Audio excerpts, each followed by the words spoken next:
heard it's like... Also, Nikhil, did you know that the protagonist is actually Kamala Khan? She's an Indian character. Oh, for the new game? For Avengers? Yeah, for the new Avengers, yeah. No, I didn't see that. Yeah, and like, it was actually kind of like cool because I watched like the opening cutscenes on a streamer was playing, and like, it was kind of cool because her dad is with her and he's like, you know, like from India, and like he refers to her as like Beta and stuff like that. I think he trips and says Bapre at one point. But it's like... Is she a superhero? Or is she just she's a kid at the beginning, but she like becomes a superhero like as a teenager. Oh, that's kind of interesting. Like the opening cutscene of the game takes place like 10 years before the game.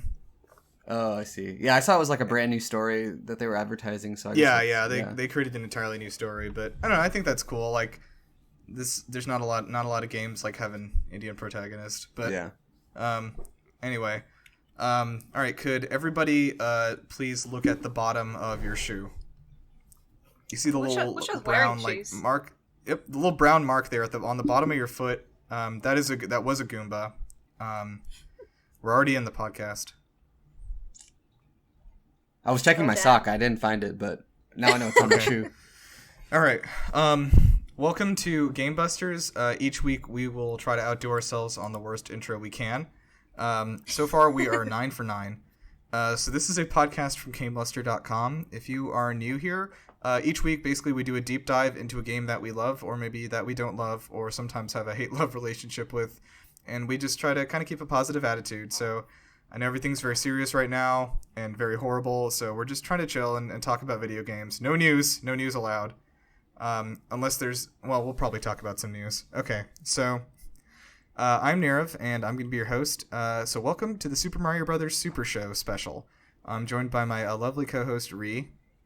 Hiya. No, you say you say a thing.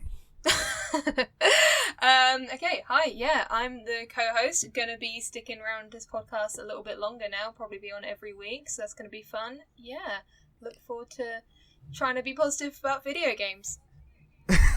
Yeah, we'll give it a shot, I guess. And our a special guest is my brother, Nikhil, who is here to talk about the good video games. Yep, I'm here to talk. And okay, yep. We did it. That was actually not the worst one we've done somehow. Oh, we've done way worse. Yeah. Okay, so just as like a sort of opening segment, I wanted us to kind of like everyone just what Mario enemy do you think that you'd want as a pet? Just like practical. Let's pretend everything else in the world is the same. You're in the same kind of spot you're in right now, like living wise. What Mario enemy would you like to have? I think that go ahead. Okay, I was going to say, I think I'd have to go with the old classic, the Chain Chomp. I kind of like him thinking about a dog and how easy you could just take him on a walk with his chain. It's basically like a built-in leash. And then when you're in home, you can just tie him up in a corner or wherever you can away from things that he would try to eat. So he'd be kind of a nice dog-style pet, I think. It'd have to be a baby one, right? Like, yeah, one of the smaller Chain Chomps, not one of the I've seen your apartment. I don't know if you can fit a full-size Chain Chomp in there. No, it's a small one. Landlord might have a problem with that. Yeah. Rhi, what are you thinking? Okay, so I was going with Chain Chomp too, but I'm gonna go big or go home. I want the big boy, you know? You want a big Chain Chomp? I'm not messing about here. I think it's because my real life dog, Pepper, who is this big, bulky boxer, and she sort of reminds me of a Chain Chomp. She doesn't mean to be, but she's you know when big dogs think that they're small dogs? She is permanently like that. So she reminds me of a Chain Chomp because when we adopted her, she ran into my garden and just destroyed everything in her path, while wagging her tail with a big dopey smile on her face. So in that regard, I think I could handle one of those big Chain Chomps, like at the beginning of the first level of Mario 64, where there's that big one that like kills everyone. Yeah. Or the Mario Kart one you drive by that takes up the whole track. Yeah. Like I'm used to living with that, so yeah, I'm game. Okay. I was thinking for myself, I would like a Paratroopa, one of the flying Koopas, because then you could just sort of send him on missions out your window, and like, hey, I need to go grab like a Hedwig, some like a Hedwig, or like but more intelligent and like with hands and fingers, you know, like I could send him to like Kroger and be like, hey, can you pick up a gallon of milk for me? And he would just go fly and come back. I think that would be good. I also don't know. I think it'd be fun to just sort of like also like tuck him in the shell and kind of throw him at people. Yeah, that's true. thinking very practically there. Yeah. Well, it's just like it's the real world. I've just got destruction on my mind right now. That's all I can think of is that chain chomp boy. I mean, you could. Yeah, I am surprised. I think I actually. The reason I thought of this is because yesterday I saw an article that was like, what would be the worst Mario enemy to keep as a pet, and the number one was Chain Chomp on that list. I mean, it's like a challenge. Cowards. You have to tame it. Yeah, exactly. Yeah. You have to really want the Chain Chomp. Okay, so we're gonna I guess jump along here. So this was an interesting. We're going to the Hall of Fameluster, everyone. If you guys want to head in, of course, we have a pile of saw blades in one corner, and then some discarded axes and a flaming wall. We actually have moved along progress. We now have 2 walls that are on fire. We're getting a little bit closer to the completion of the hall. If you guys want to step in here. All right, inside. I'm in. It is sort of just like a cement foundation, but you can. So we're building it right now. Yeah, every time we induct somebody, it builds it out a little more. Okay. The plan is there. We're getting there.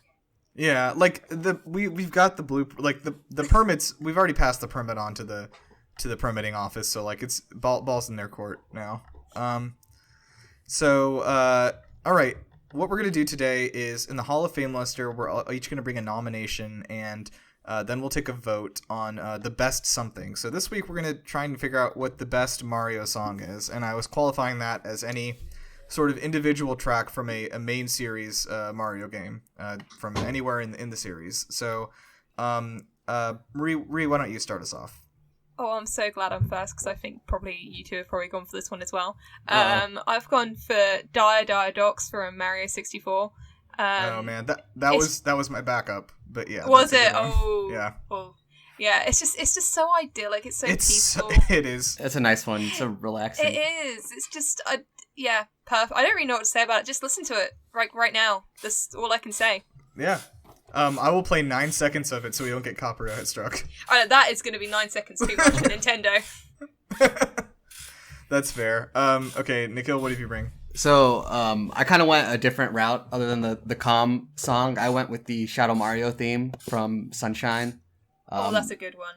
Wait, is that like the dun dun dun dun? No, it's the dun dun dun dun dun. But it's the remix it's of like the remix original of the underground theme. So good. And that is really good. They really like bring a lot more instruments into it, and it feels really sinister the way they remixed it. And you also hear it a ton because you chase Shadow Mario so much in that game. So yeah, that's fair. That's a really good song. That is a good one. My submission I'm bringing is Bowser's theme from Mario 64, which, if you don't remember, is like the one that starts with him going and then it goes like yeah, I remember that. Oh yes. The boss fight music for Bowser. Yeah. I'm mad because they never use that song again. Like, I think they do like rearrangements of it like in later games that are like less good, but yeah, I don't know. I love that song. I think it's just like so. When I was a kid, it was like a very sinister, scary song, you know. And it's very good. And also, I just like Bowser saying like like when you die and stuff. Yeah, it's like you the Bowser saying it. laugh. That's hilarious. It's good. It's good to have it in there. That might get copyright struck. We'll see. Yeah. That was my like spot on impression that's gonna get us struck. So. All right. So how this works is, let me make sure I write everyone's in there.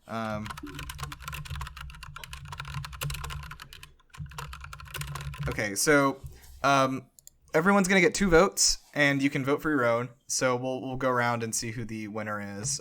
So Nikhil, where are your votes gonna go? Oh man. Okay. So we got Dire Docks, the Bowser, and then the Shadow Mario. Yeah, Bowser theme, and then the Shadow Mario. Yeah. I'll go for Dire Docks and the Shadow Mario. Okay. Rhi, what about you? Okay, I've got really good luck on these Hall of Famelusters, so I'm hoping I'm going to go 3 for 3. So I'm going for Dire Docks, and oh god, this is a hard one. I've got to go for Shadow Mario as well. Yeah. Oh, come on. All right. Well, I'm picking my own, but I'm also gonna pick Dire Docks, obviously. Nice. Just like that. It's so good. it also made like I think they used that in Jolly Roger Bay also. Is that right? And the Dire Docks stage. Oh yeah, I I don't think remember you're if right. it's the same Yeah. music. Yeah, I think so. If they used it in the second, like the one with the submarine and stuff, what stage I'm talking about, like that one, then that did a lot because that stage is probably the worst one in the game. But okay, cool. So we are going to welcome the Dire Docks theme from Mario 64 into the Hall of Fameluster. It's the best Mario song. Welcome. Oh, and quick, I wanted to do a quick shout out. It's not a mainline game, but the Luigi's Mansion theme would have been my all-time Mario. Oh yeah, favorite. See, that's why I wanted to try and restrict it a little bit because there's like too many choices. Otherwise, like Luigi's Mansion is so good. That song is just perfect. Honestly, it literally is. It literally is perfect. The Luigi's Mansion 3 theme is fine too, but like the first one is just like so iconic, and like I think that if I showed that to somebody like that had never played like Luigi's Mansion, like they would probably think it was from like an actual like horror movie. And then even the Luigi like whispering or like whistling it or like humming it throughout the game, it's just like really really well done.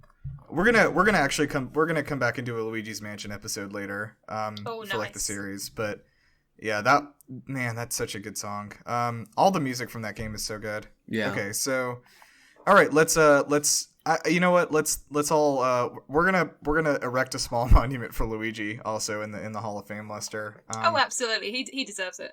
He's worked so hard and gotten nothing in return. No, he got like that year of Luigi, but we're doing another one. The worst year in Nintendo's history in 100 years. Like they did him dirty there. They did. I one of my favorite things I think I've seen was like back then, like I think it was 2013, but like there was a picture of Satoru Iwata. This is before he passed away. He's still the CEO of Nintendo, and he was like wearing a Luigi hat like in this Nintendo Direct, and like the headline was like Satoru Iwata wears the hat of the man who single-handedly took down his company.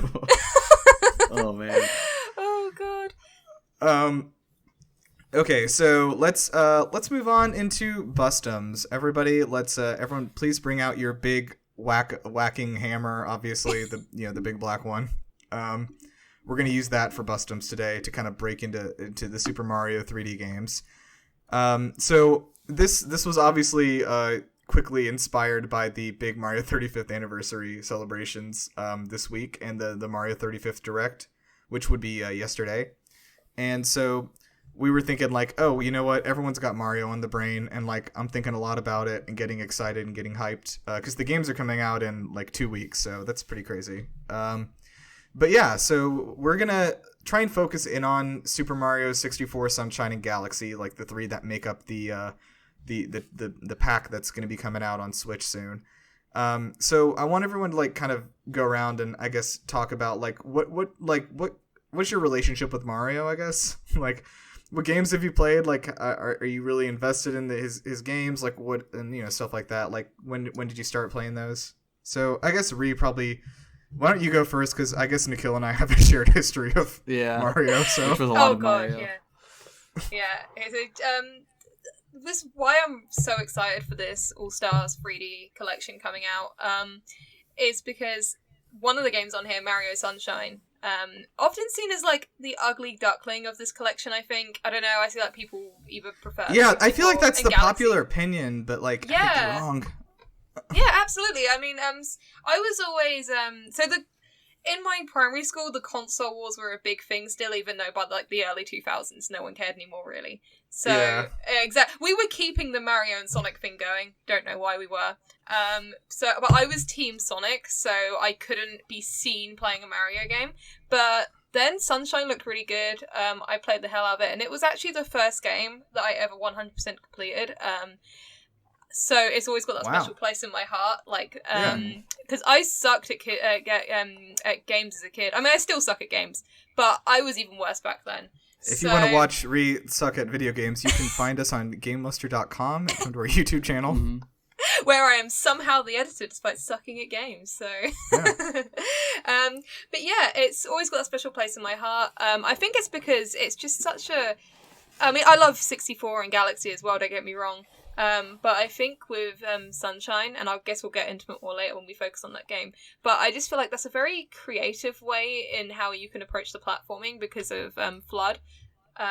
But then, of course, 64 was very creative as well. I mean, just look at the speedrunning community for that. I think that's why these games are so good. It's just every 3D platformer likes to say that you can approach like platforming in many ways, but I feel like the Nintendo are the only ones that really stick to that. There's just so many ways that you can complete the levels. Yeah, you just have to, you can really just like let your imagination go wild. It's so great.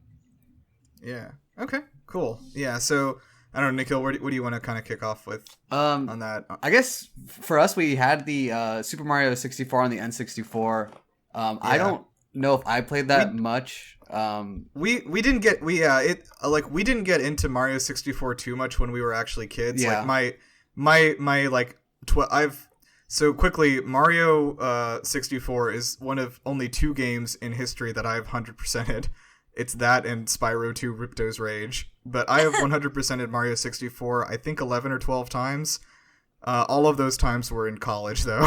But like we did play it as kids. Just I don't actually think we ever even beat it. Yeah. Yeah. But Mario Sunshine was where we got like really hooked. We probably spent like well over like 200 hours on that game. Yeah, and I don't know. I think we did end up beating it, but I don't know what we were doing all that time because I recently played it. I genuinely don't. It's not like, a huge game. You can like beat the whole game in like 12 hours. So. But yeah, we definitely played that. I'm really struggling to think what you did for those 200 hours. It seems like a lot of it was running around and just kind of kicking things. Yeah, flying on FLUDD, but yeah, I say apart from that, a little bit of the Game Boy Advanced 2D side scrolling. I think it was Super Mario Bros. 2 remake. Yeah, because the one we had like a shared Game Boy Advance for a while, and like I think the game we got with it was. It's called Super Mario Advance. What it is it's a remaster of Super Mario Brothers 2. Right, yeah.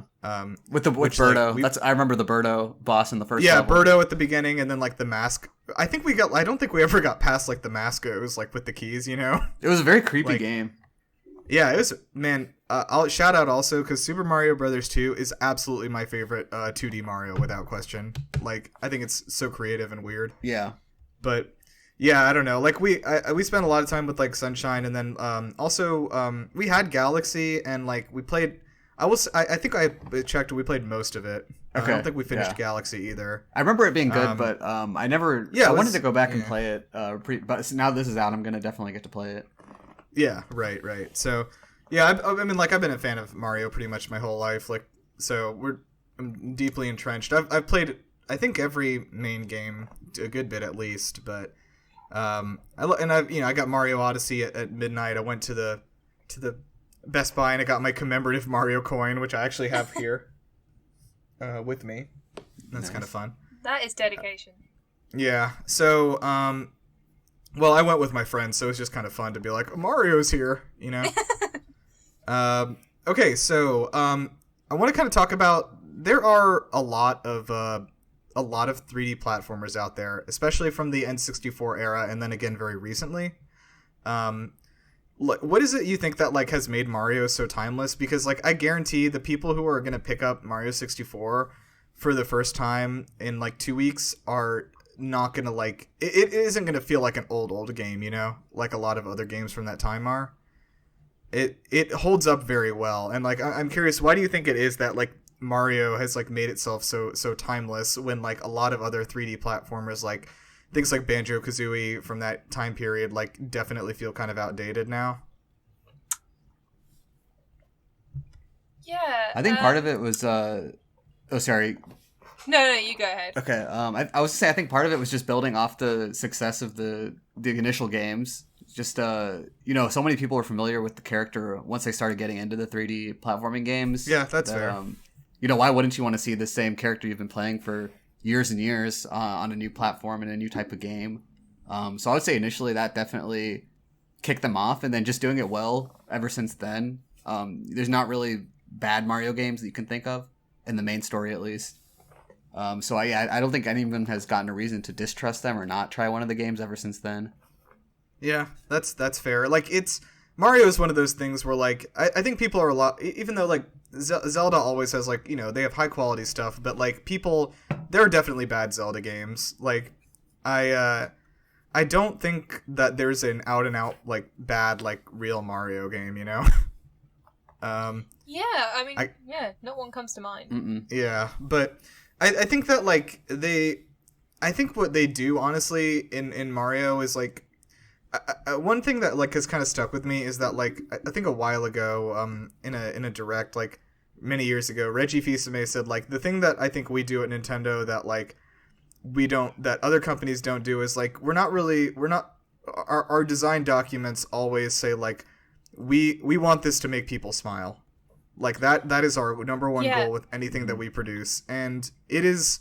I wonder if that has something to do with it, because like everything about Mario makes you want to smile. It makes you happy. It's not just that it's fun, because like, you know, there are plenty of 3D platformers that are just as fun, but like, I don't know, something about Mario makes you happy when playing it. I know what you mean, yeah, and I was actually about to bring that Reggie quote up. There's another one where I think he said in a Nintendo Direct where it's just, if it isn't fun, why bother, you know? I think that's the whole ethos of especially the 3D Mario games. It is just pure fun. It isn't getting bogged down in a big lore-filled story. It doesn't have to, and I think it's another thing, it doesn't have to worry about any continuity. It's its own little bubble. It can do what it wants, and therefore nothing's off the table, you know? Right. I think that, so, like, I mean, 64, Sunshine, and Galaxy, they have completely different vibes to them. I mean, the gameplay is, you know, fairly similar. It's the same characters, but, you know, aesthetically, they all have their own thing, and it is because they weren't getting bogged down in, oh, what's the sequel gonna look like? Oh, how can we attach this to the previous game in the series, like a lot of companies have to do. But Nintendo can, because Mario is just so recognizable that it's gonna sell a shit ton anyway, so all they have to do is go, okay, how can we make this one fun? Oh, you know what? I think that's a good observation. Yeah. I think another thing to look at is like, as far as graphics that Nintendo had to work on for the time period, like think of something like an early Call of Duty game, like from the early 2000s. They're trying to make everything look realistic, and going to play that now, it's going to look terrible.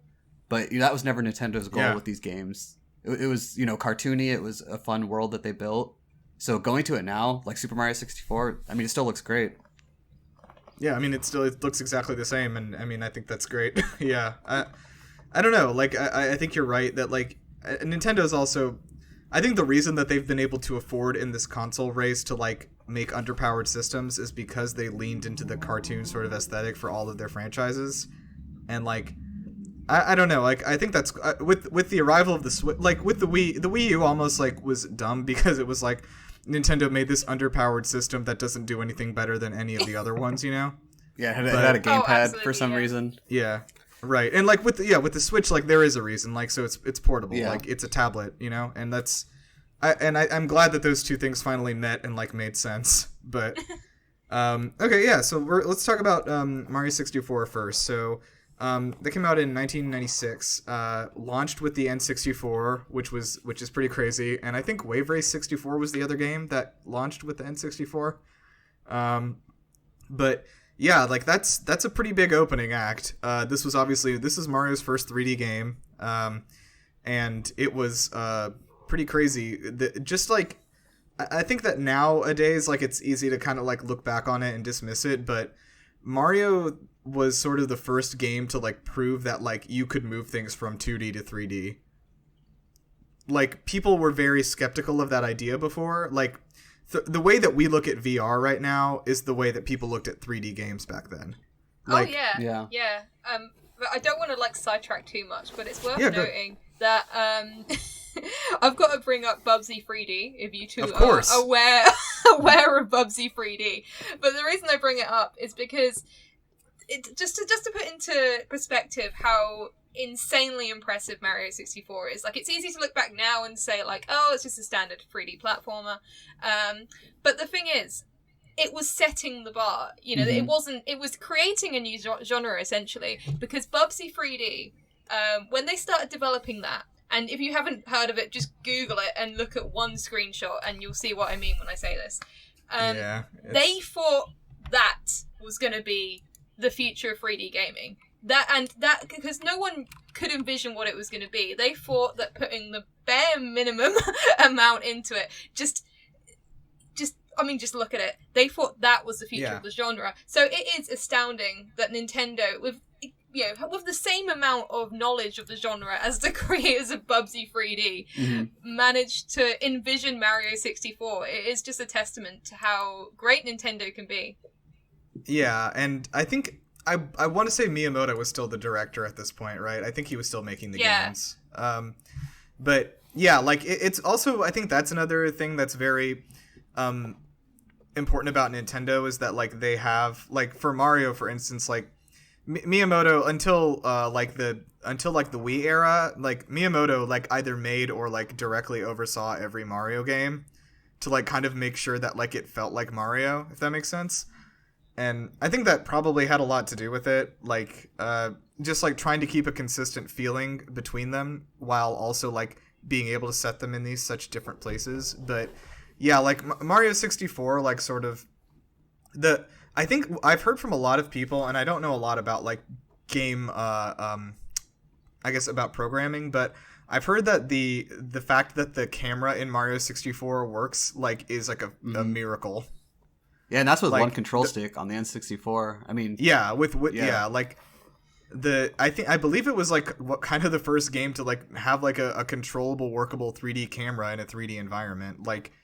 And I love that they made the camera into its own character, like Locky 2 is like behind you, Remember that? Like he's on the cloud with the camera following he's like around. Holding the fishing pole with the camera on it.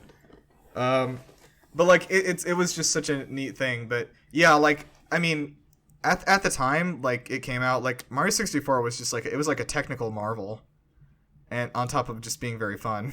But that's I think like I don't know. Do you guys have any like standout memories of cool things in Mario 64?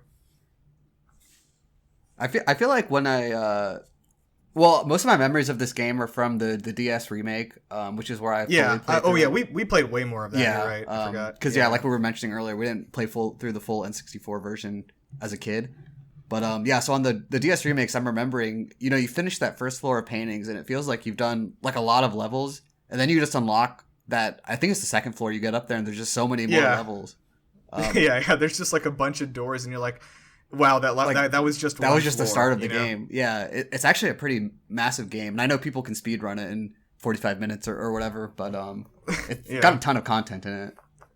Yeah, and like people, the speedrunning community, like I would venture a guess, and I'm not like super into it, but that like Mario 64 is probably the most popular speedrunning game at this point. Yeah, I think for a period of time, it might not be anymore, but when I was big into watching, when I was big into watching speedrunning, it absolutely was. Yeah. Yeah, it's just was a crazy thing that like I think it was just it was like the most ambitious thing ever at the time, and like it still is very cool and gigantic, and I think that I also was kind of hoping, by the way, that the Mario that the remaster thing coming out for the Switch was gonna have like some of the like levels from the DS version in it, because you remember there was like 2 or 3 levels they added into that one. And I'm remembering now they also added in playing as the other characters if you got their hat. So you could Yoshi and then Luigi. Mario and Luigi. I wonder what that would have been cool. I understand why they didn't put the mini games in, because that wouldn't really make any sense on the Switch. But I don't know. I think it would have been with Luigi. Yeah, it would have been really cool if they'd at least added like the do you remember in the DS version the like Goomba, like the giant Goomba level with like the poison gases and like the like wooden planks and all that? Yeah.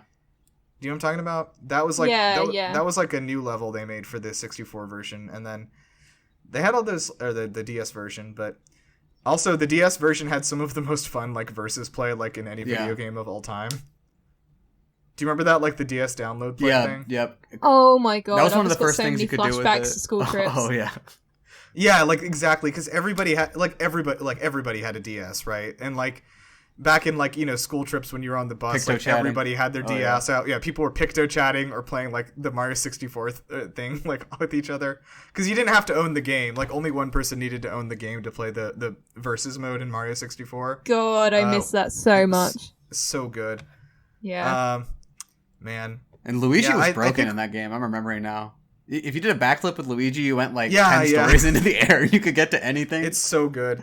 It's so good. Yeah, you could he like spins around and like you could cheat your way out of literally any star in that game. Yeah. And just with backflipping with Luigi. That was a little. Maybe they shouldn't bring that back for the Switch. yeah, I can see why they probably didn't put him in. Also, by the way, I don't know if you remember this from back then, but like there was a whole like big rumor at like school about like, oh, Luigi's hidden in the game, you know? Yeah, L is real. Yeah, because there's like a signpost, or maybe like a stone etching somewhere that says L is real, like hidden in the game, and like so everyone's like, Luigi is real. I'm like, yeah, I know he's real. Like, what are you talking about? We confirmed.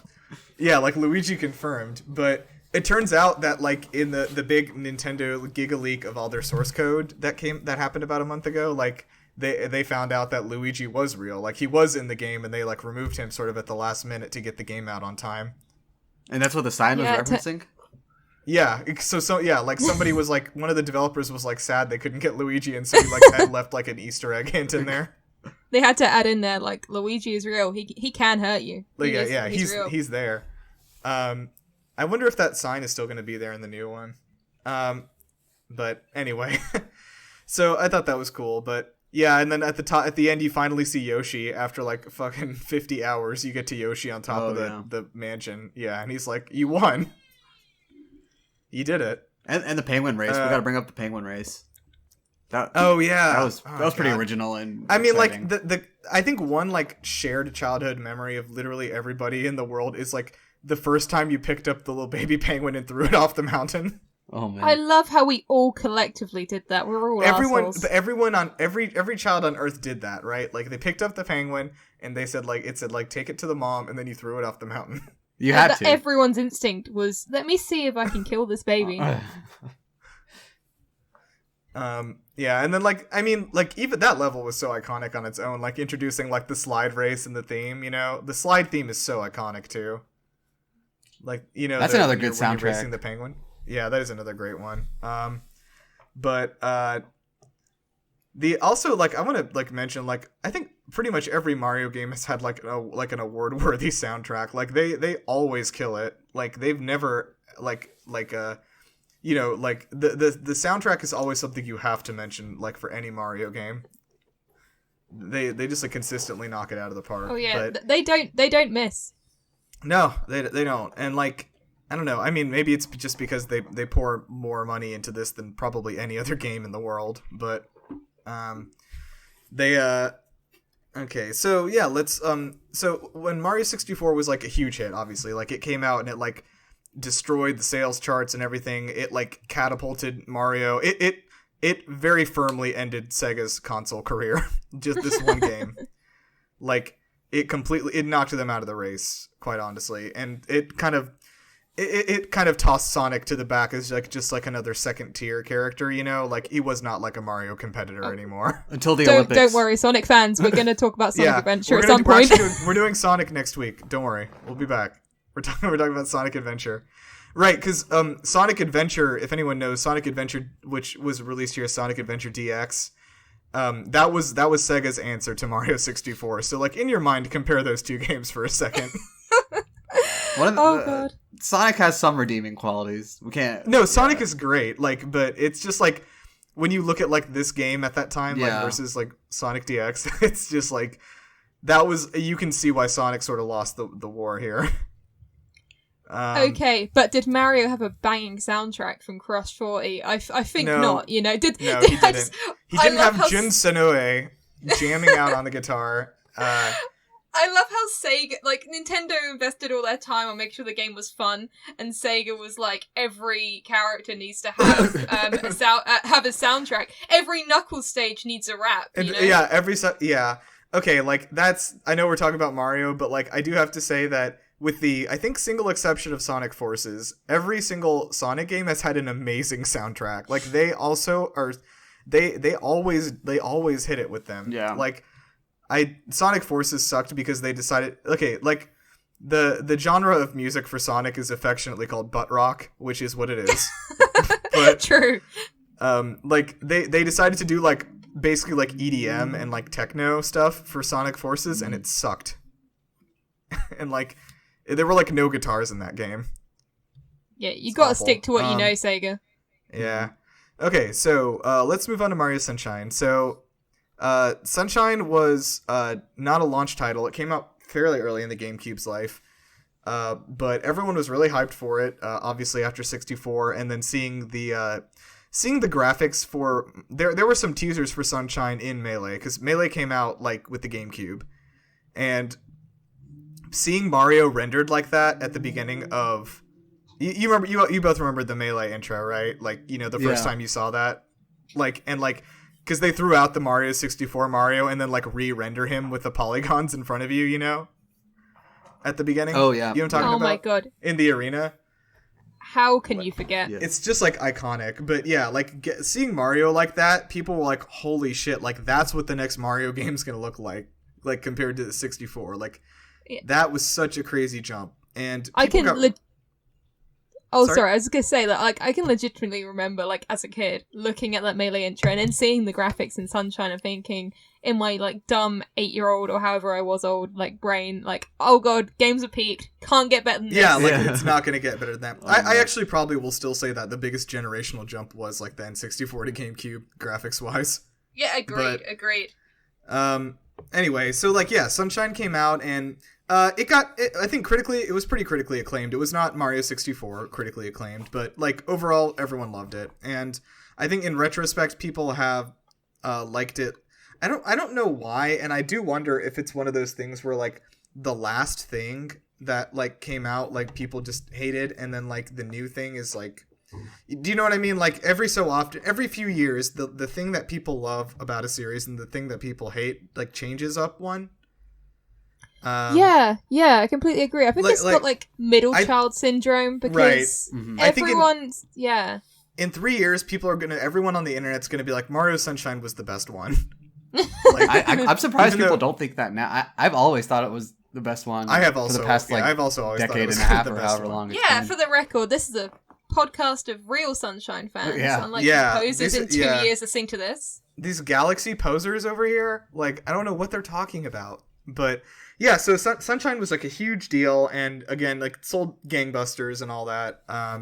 But, yeah, like, so what kind of stuff do you guys want to throw out about Sunshine? There's a lot to talk about, but... I mean, it's just what really completely, stuck out to like, you? the physics of the game, it's all completely new with FLUDD added. Like, it's not, you can't even compare it to 64 in the way you play it. Yeah. No, I agree. Like, I think, like, the simple act of, like, hovering is just so fun on its own, you know? Yeah, and just, like, the new ways that you have to think to reach places with the hover nozzle and somersaulting and all, and combining them and things like that, it really adds to the game, adds something new. Yeah, it definitely does. Also, like, just, there's so many, like, one thing that, like, if you've ever listened to this podcast, you'll know that, like, above anything else, like, I love vivid saturated colors, like bright colors that they blast in your face in video games, and I hate like the dark pale, like, you know, blacks and browns and dark greens of every game from between 2007 to 2012. Every game calling out the fallouts there. I am. Every game from that time period looked exactly the same. Like, they all had the same shitty color palette, and I hate it. But it's really cool, like, to see, like, you know, like, they just blast you with color at every second. Like, the art is beautiful. I love the enemies are so creative too. Like, what are the fucking ducks called? You know what I'm talking about? Oh, the quack attacks. Yeah, quack attacks. Those are great, and, like, you can't kill them. They're indestructible. Yeah. But and then, like, I loved, like, what they did with the Wriggler, like how they made him gigantic this time. Because, like, in Mario 64 he was, like, sort of like Mario sized, and in this one he's like 15 times your size.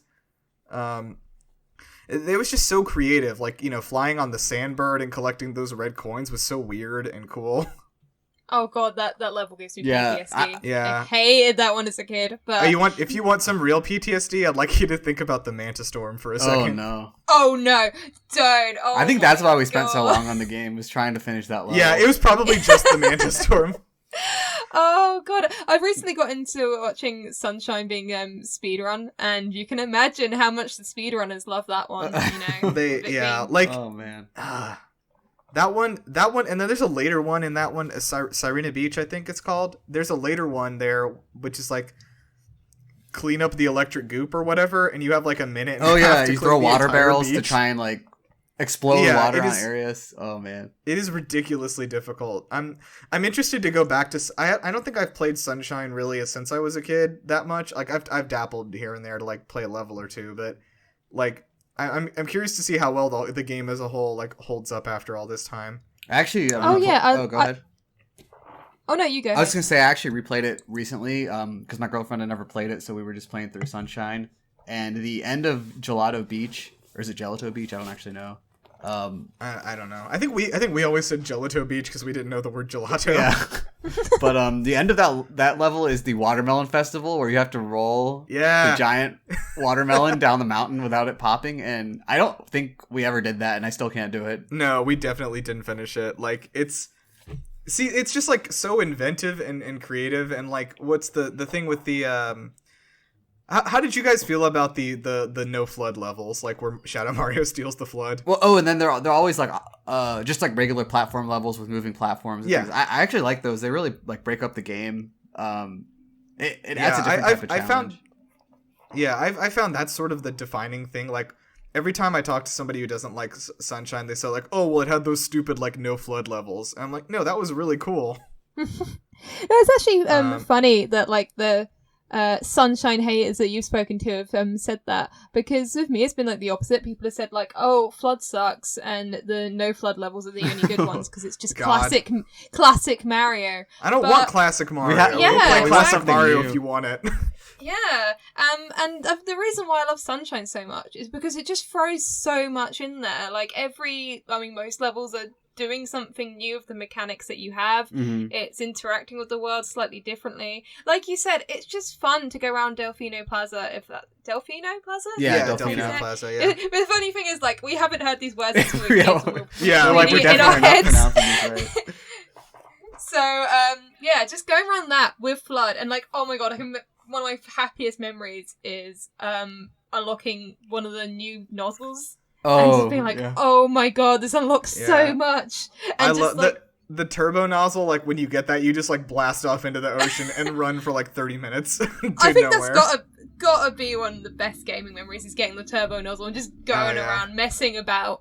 I just love how they just throw so much at you, and most of it sticks really well. And if it doesn't, then the levels aren't too long. You can just do it and move on to the next one. I think that's why Sunshine has really just stayed as my favorite. And also, having played it recently for a bit, just to sort of see how it's held up, the look of it, the graphics have held up so insanely well. It's like you were saying earlier about just having an art style. Having an art style changes so much, because all like the gritty, realistic games of that era look like shit now, but Mario Sunshine looks amazing.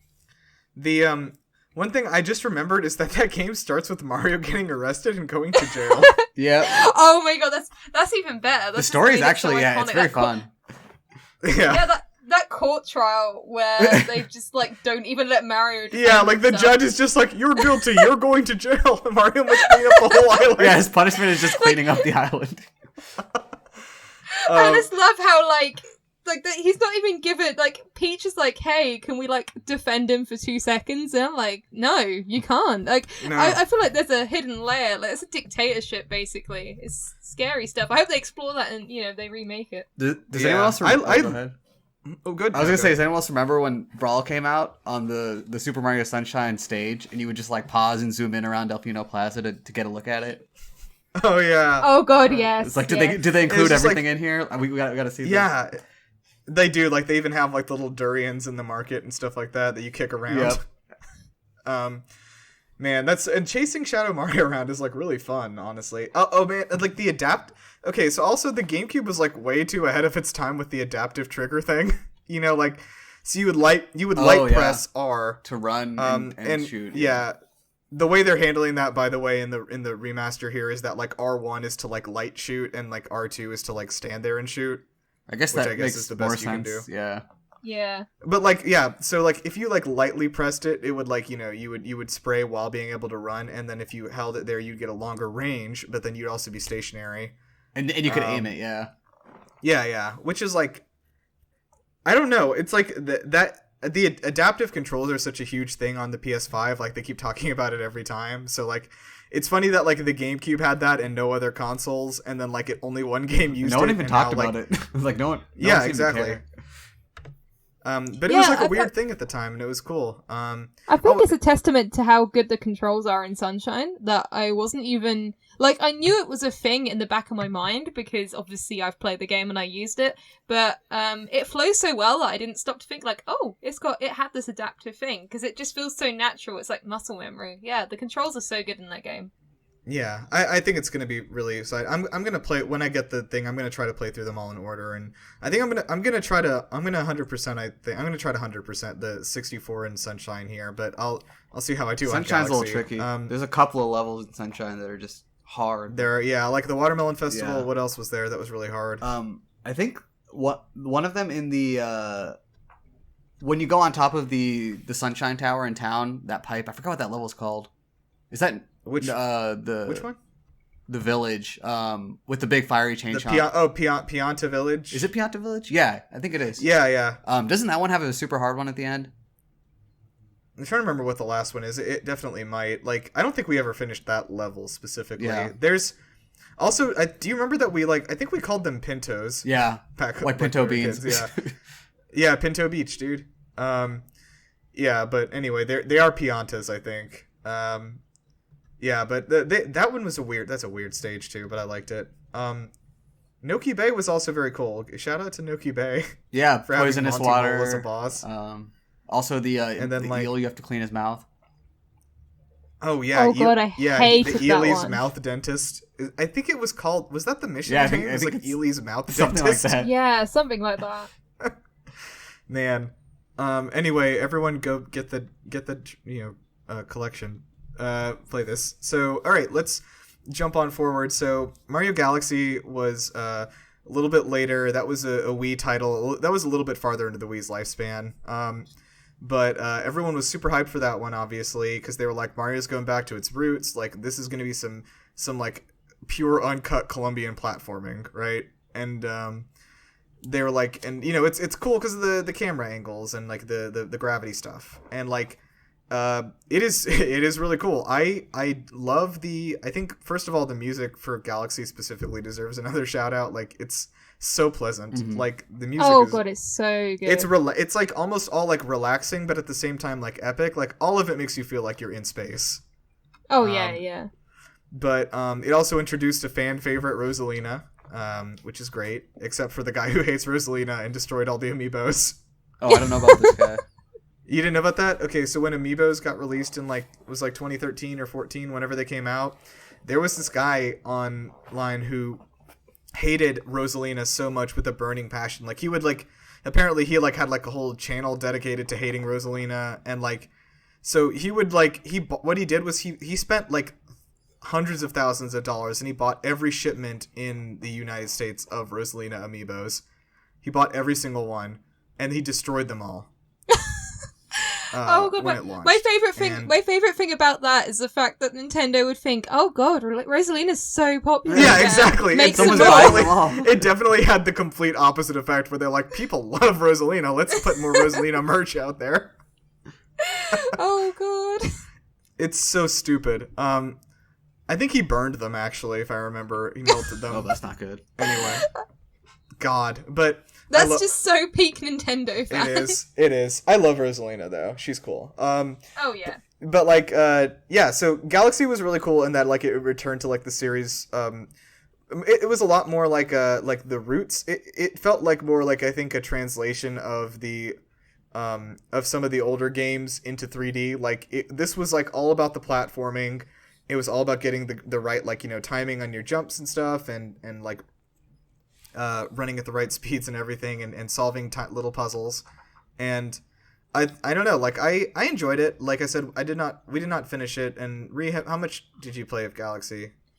God, I feel so bad. This is the one I've played the least. Mm-hmm. Even though objectively I should like it, but as a kid I was just such a big fan of Sunshine because it awakened my love of Mario.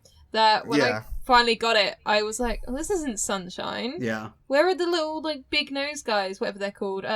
The pin. The You said the name Pintos, earlier. Like, the Pintos, yeah, the the Pinto beans, yeah. Pintos. The Pintos. Where are they? This isn't what I signed up for. Yeah.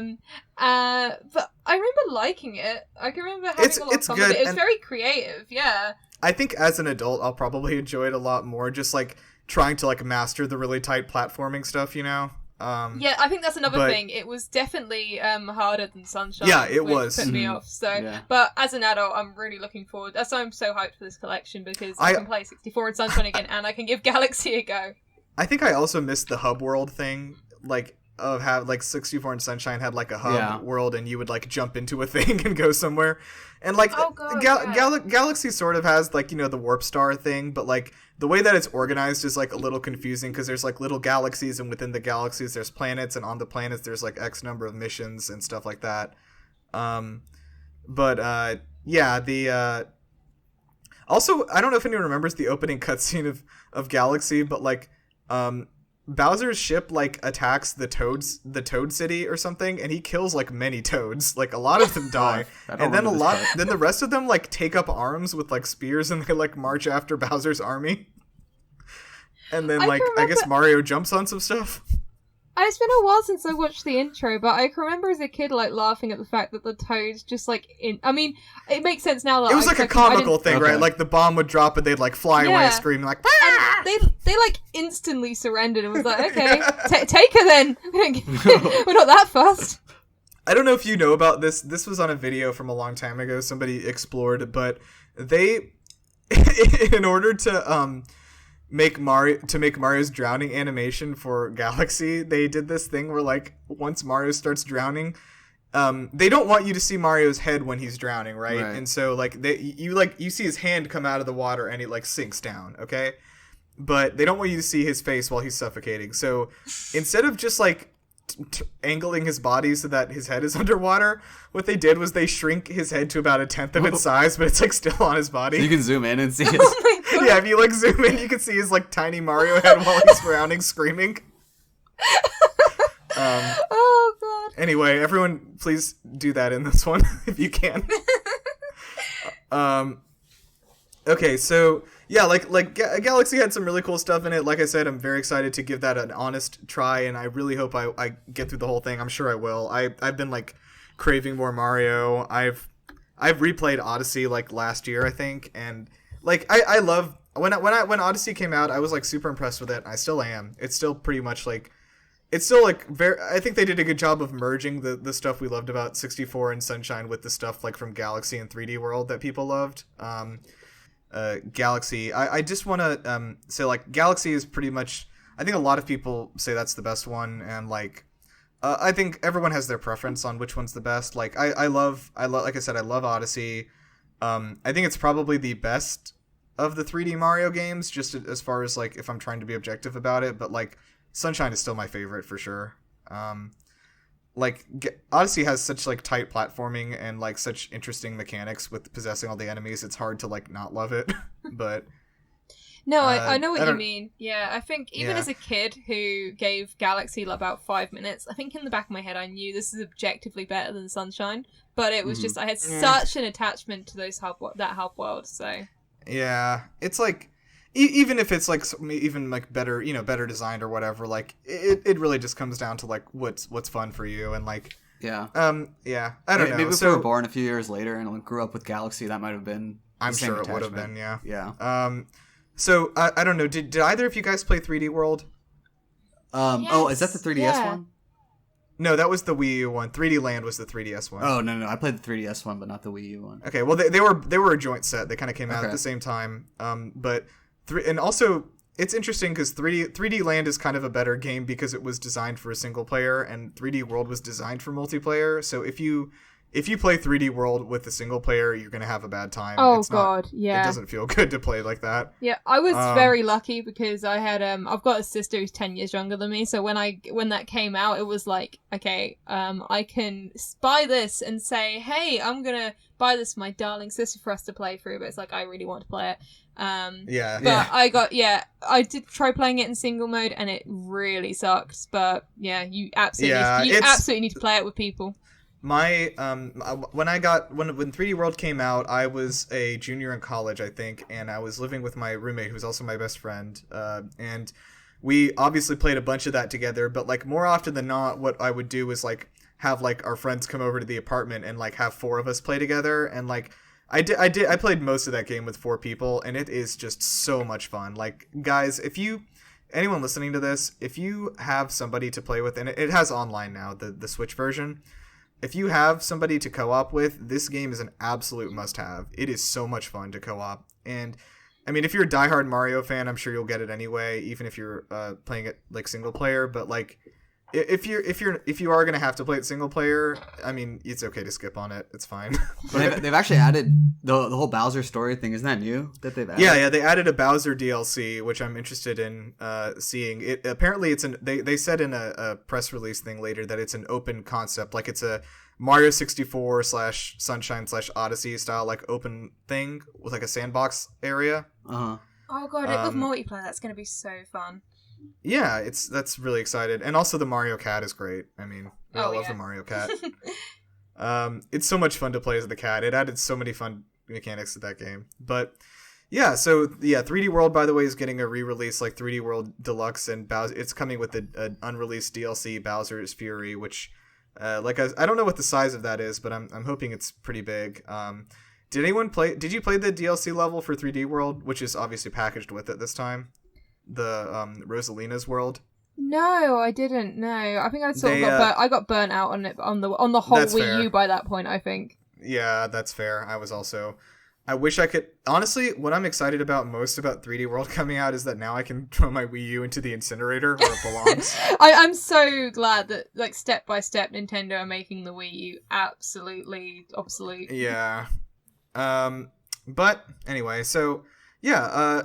I think we've all shared a lot of personal moments with this throughout. So I want to jump over to this. What about the direction of the series? Like, what do you guys want to see for like the next 3D Mario game?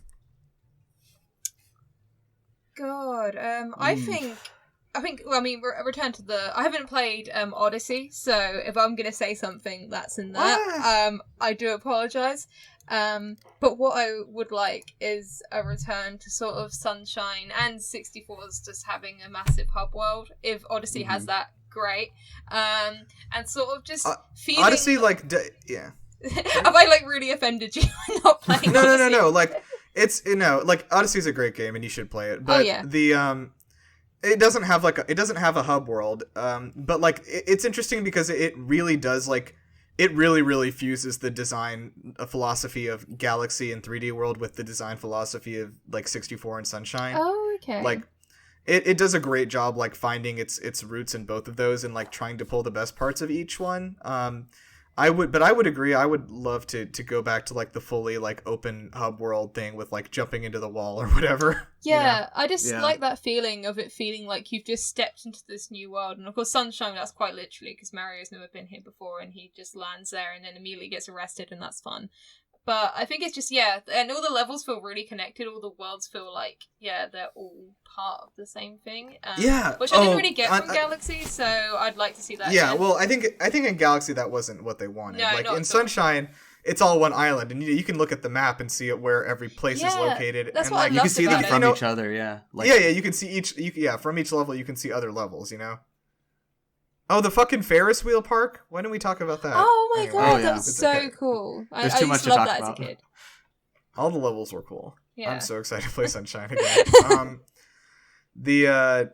So what do you think, Nikhil, about like a future Mario game? I think like they need that. So I'm thinking of like FLUDD. I'm thinking of Luigi's Vacuum and even Odyssey of the Hat. They just need like something new and creative that completely changes the gameplay. Something we haven't seen from any previous Mario game. I think that's what really like makes or break these new games. It makes them fun and interesting. because there's been so many remakes and so many like similar Mario games now that we've had so many releases. But if they can come up with something new to twist it again, and I don't know what it could be, but find something new and creative. Yeah, I see a lot of people wishing for like Odyssey 2 online, and like I really don't want that. I think that I would love to see something like totally different with a. I do kind of. It's strange because like I feel like Mario, and I don't want to separate Mario and Cappy though. I think that Cappy should stick around from Odyssey. Even if he doesn't like do all the hat tricks, like just having him be Mario's hat in the future would be good. If you know what I mean, like just. Because I think he makes a great companion. Like, I think I think it's exciting for Mario to finally have a companion like that. Because I don't think he has before, has he? Well, I guess FLUDD sort of counts. Yeah. And I guess the Locky 2 camera. I guess he always had some sort of companion. Yeah. Okay. Cool. So at the end of each each Bustums here, we have to figure out Does Mario need more or less ghosts? Do you think there's enough Boo levels, like Haunted Mansion levels, or you want more? Oh, in the next Mario game, does he need Haunted Mansion levels? Well, the last question is like, does this need more or less ghosts? Just in general, does Mario 3D like we'll talk about like so the next Mario game like should it be like a lot of ghosts or like no ghosts? I think a couple of Boos are good for any game, but it doesn't have to be overrun with ghosts. Yeah, like the one thing that people had a complaint about that I also did in Mario Odyssey is that there weren't any ghosts. There wasn't a Boo level. Yeah. Like there was that, which was weird to me. But I think I'd like to see at least. I think that's what everybody wants, right? Like have one level be like the mansion Boo level, you know? That's good. Yeah. Also, can we quickly remember the first time that in the Mario 64 the piano came alive and tried to kill you? Oh my god. Oh god. That I hated that place when I was a kid. I just got a flashback to playing the DS version for the first ever time. That's the first time I ever played Super Mario 64.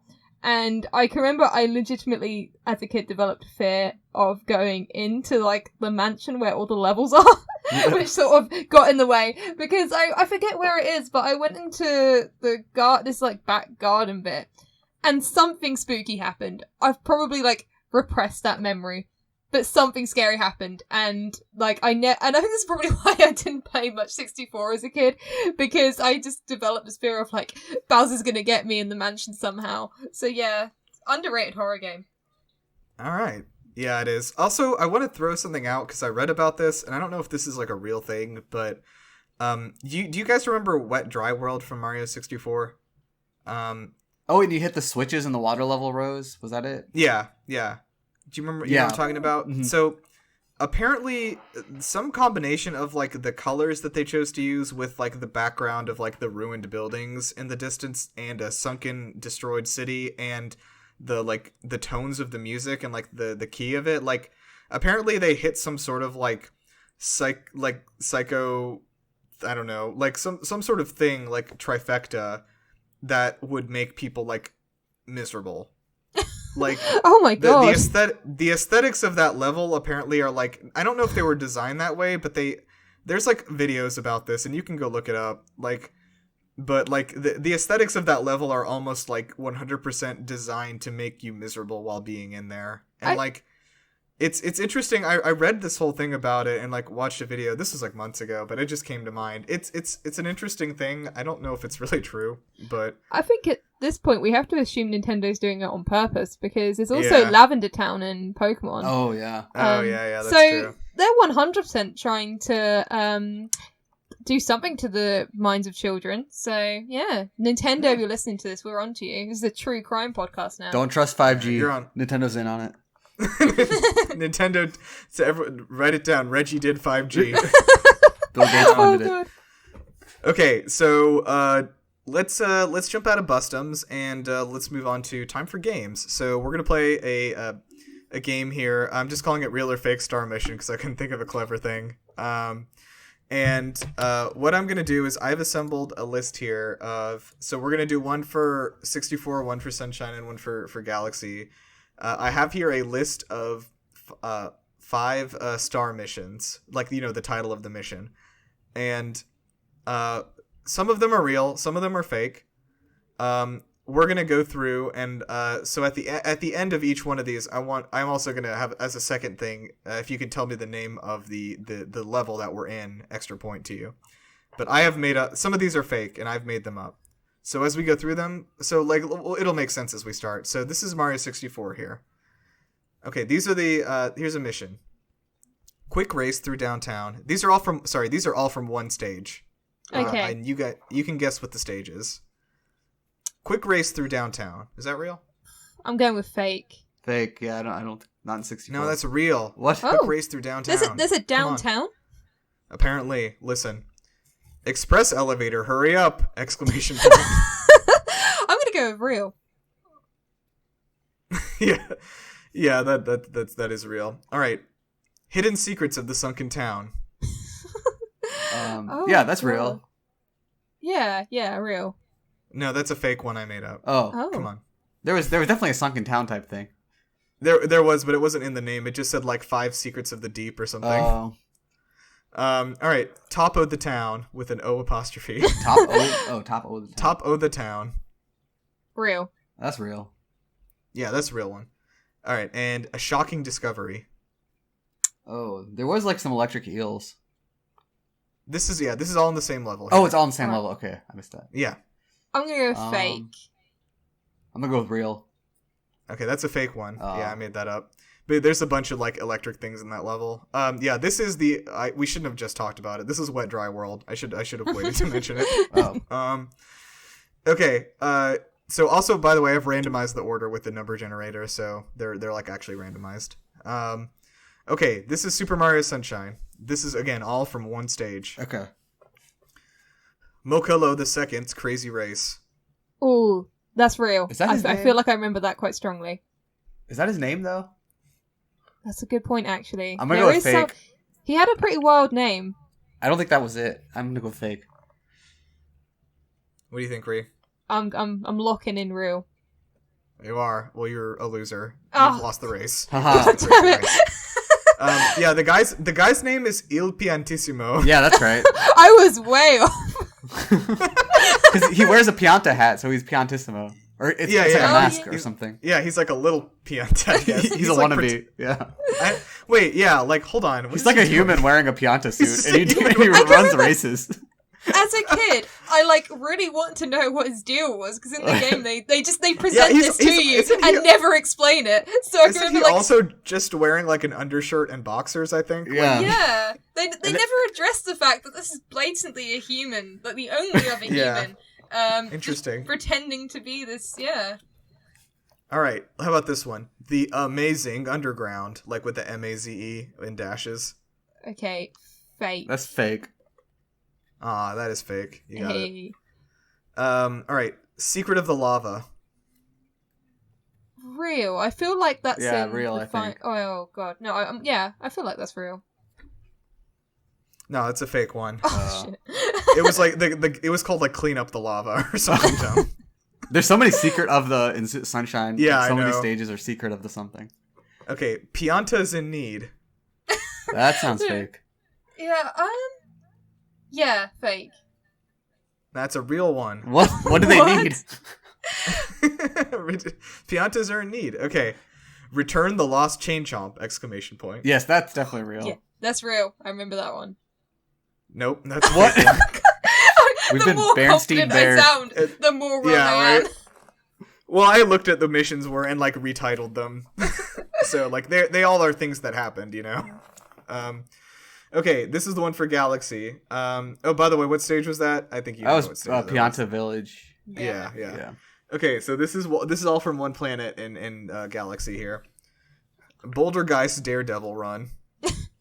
I have no idea. I'm gonna go fake. I'm gonna go real. That's a real one. Yeah. Okay. Okay. And I'll just as a hint, since we're not super familiar with Galaxy, this is from the Boo like mansion level Okay. in Galaxy. Okay, Mario's Mansion. Fake. Fake. It can't be his mansion. Yeah, you're right.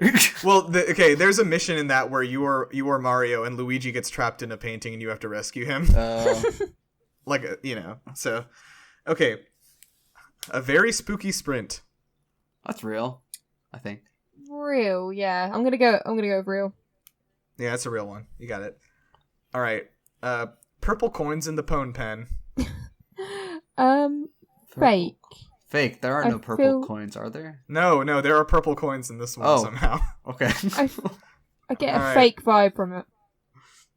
Like last one. A bump in the night. Oh god, how did they name these levels? I'm gonna go fake. Fake, yeah. Yeah, that's a fake one. Nice. Okay, that level's called Ghostly Galaxy, which is, I think they're all just called something Galaxy, so I guess that's easy enough.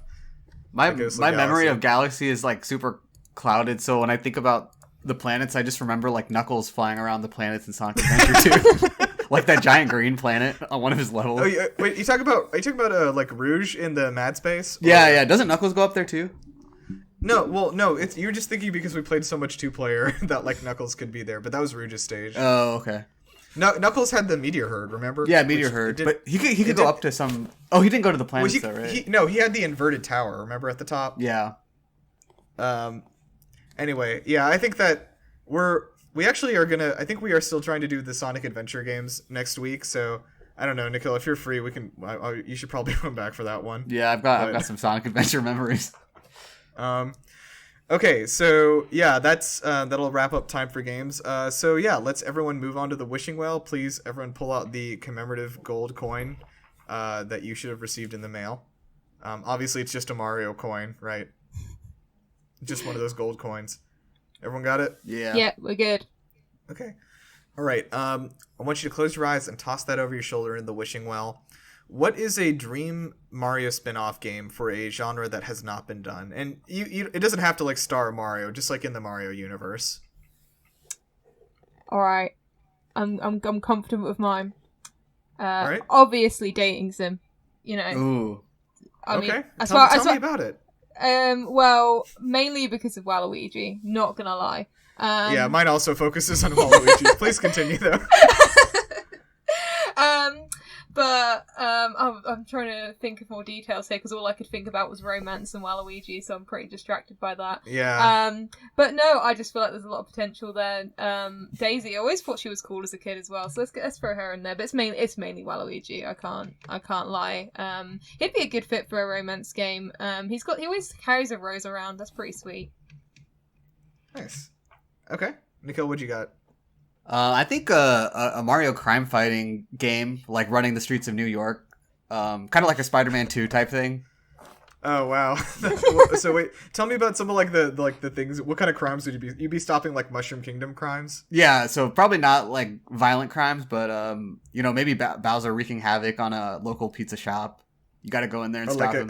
Or like a Goomba stole like a purse or something. Yeah. Koopa Troopa just like going around Times Square, there's bumping a everything. kid that's like, my balloon. That little kid, I remember him. Yeah, God. Also, like the same guy that would jump off of a building every now and then. It's like always the same construction guy. Oh, yeah. He's like, I'm gonna jump. And those armored trucks that would just be driving down, stealing things. Yeah, man. God. Okay, we got to do a Spider-Man 2 episode too eventually. That's. I still can't believe the Spider-Man, the PS4 Insomniac Spider-Man was better than that, because that was such a good game. Oh yeah, for the time period that came out, that was insane. That was the physics of that game are unbelievable. And coming from the Spider-Man 1 game where you couldn't go off buildings or you would just die. God, oh, what a terrible game. Because like we loved the Spider-Man 1 game, and like I think didn't we have that on Xbox for some reason, like the OG Xbox, and like. It just sucked because like every time you like fell more than 3 feet you would just die. Anyway, but yeah, so that's a pretty cool one. What would you call that? Do you have a name? Oh man, Grand Theft Mario. Maybe Street Mario. I don't know. Street Mario. Mario's crime. What is there like? Is it like a team thing? Like, are you like is like Yoshi out on the beat too? Yeah, I guess like you need to assemble. Involved. Yeah, I think they're an agent. Oh, it's probably something with like all caps that like it's like it's an periods acronym between it. Yeah, it's an acronym. Yeah, I'm getting like major Mario movie vibes right now. No, yeah. Oof. Have you guys seen the live action Mario movie? No. I haven't I've seen the whole parts thing. of it. I've seen clips. Yeah, I've not deigned to watch the whole thing. I've watched an episode of the TV show, the animated show. Yeah, I've seen some of the animated show. Oh which my is God, hilarious. That was so good. Such a good it's show. so good. Shout out to that show. Yeah. That's what we're doing here. Like, swing your arms from side to side. Oh my God, Mario peaked at that. Yeah. Mario peaked. Okay, so mine is a very good idea, which I can't believe I'm releasing to the world because I know Nintendo's going to steal it from me. So I think I did this in one of my top 10 lists earlier, the Mario's Murder Mystery Party. So, like, the idea is that, like, you're, it's like kind of a follow-up to Luigi's Mansion sort of a thing. Like, you guys, like, Luigi's, like, rich now, he owns the mansion, whatever, and, like, he invites everybody there to, like, all the Mario characters come, like, as, like, you know, a greeting party, like, to a housewarming, right? And they have, like, a banquet. And obviously, like, you know, during the banquet, the lights go out, and then, like, they come back on, and Luigi's been killed. And why does it have to be like Luigi? a classic, like, murder. Yeah, Luigi. So it's yeah, like the obviously. Invitation movie. Right. Yeah. It's basically like an almost what am I trying to say? And it's like, and then there were none, right? Isn't that the movie, like the classic murder mystery? Yeah. It's probably not. I don't know. Let's just but go. like, no, it's like one of those. So like, Donkey Kong is like the chef at the manor, right? And then like Mario is obviously like his, like, you know, distraught brother who's like trying to solve the case. Daisy is like the crack detective, right? Like she's got like the Sherlock Holmes hat and all that. And like Peach is like the rich heiress, you know? And then Waluigi and Wario are like the distant cousins that are there trying to like claim some of the money from like the fortune.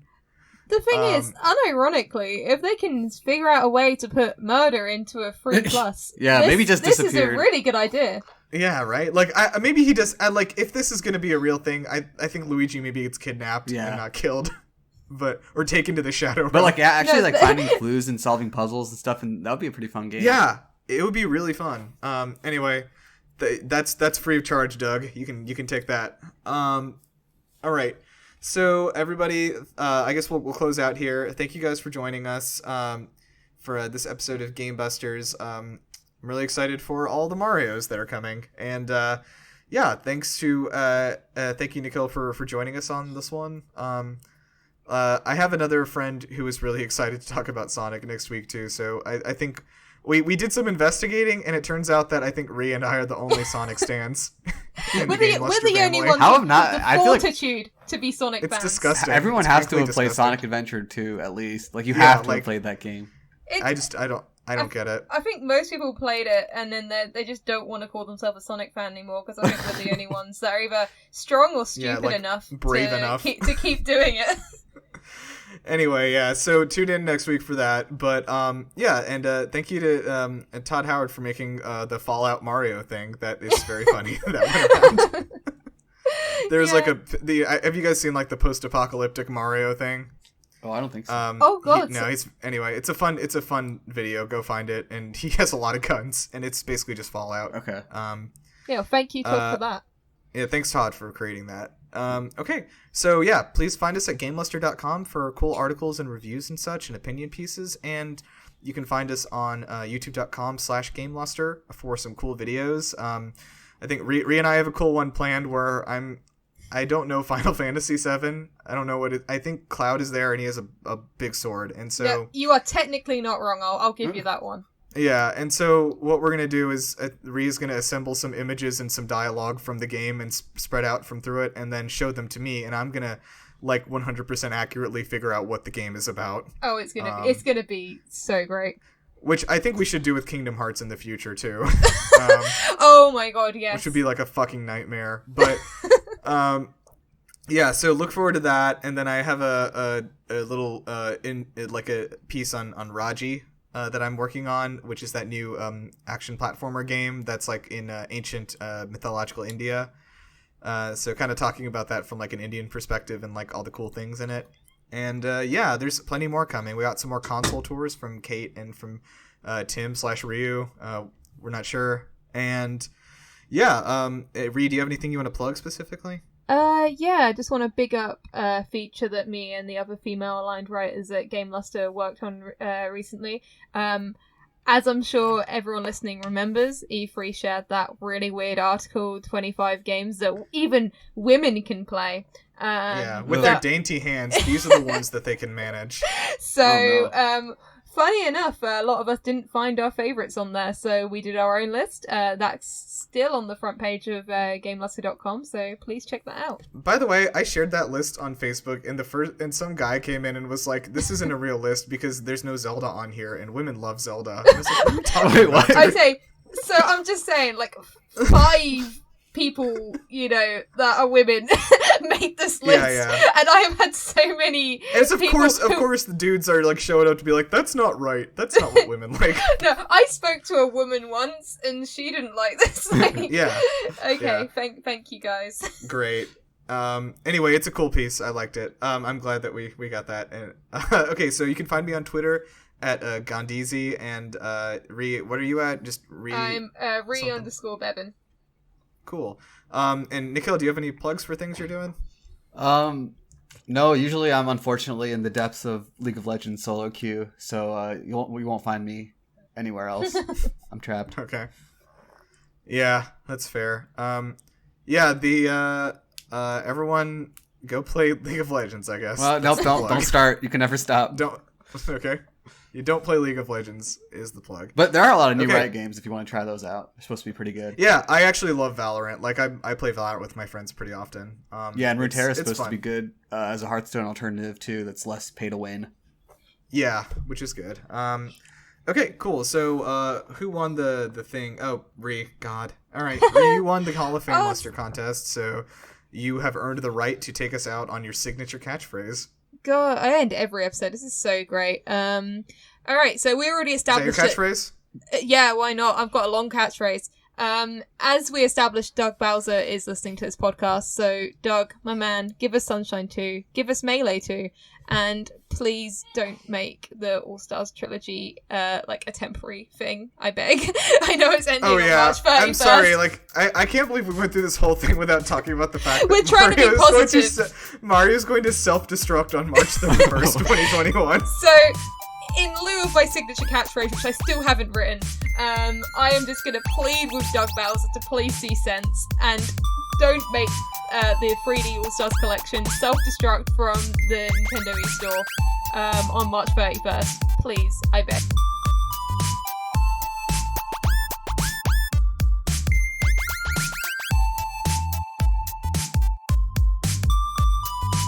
I don't want to sidetrack too much, but it's worth noting that I've got to bring up Bubsy 3D.